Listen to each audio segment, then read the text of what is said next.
சனி கேது தொடர்பு உள்ளவங்க, பிறப்பு ஜாதகத்தில் சனி கேது 1, 5, 7, 9 இந்த மாதிரி தொடர்பு உள்ளவங்க நடமாடும் பரதேசின்னு சொல்லலாம்.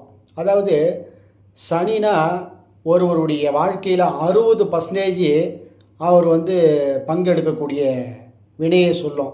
கேதுன்றவர் உங்களுக்கு ஏற்கனவே தெரியும், குழப்பம், விரக்தி மனப்பான்மை, பற்றற்ற நிலை, தனிமைப்படுத்துவது, இந்த மாதிரி விஷயம்லாம் இருக்கும். இவங்க 2 பேரும் சேர்ந்தாங்கன்னு வச்சுக்கேன், அனுதினமும். அப்போ பிறப்பு ஜாதகத்தில் சனி கேது இருந்து கோச்சாரத்தில் 5 ஆண்டுகளுக்கு ஒரு முறை ராகு கேது சனி சுற்றி வந்துட்டு தான் இருக்காங்க. அப்போ என்ன ஆகும், அவங்களுடைய ஜாதகம் முழுமையாக தூக்கும். எதை எடுத்தாலும் என்னால் தடை தாமதமாக இருக்குது, விரக்தியாக இருக்குது, பற்றற்ற இருக்குது, கட் பண்ணி விடு போகுது, எதையுமே கண்டினியூவாக தொடர முடியல அப்படின்னு சொல்கிறதுக்கு உண்டான அமைப்பு சனி கேது.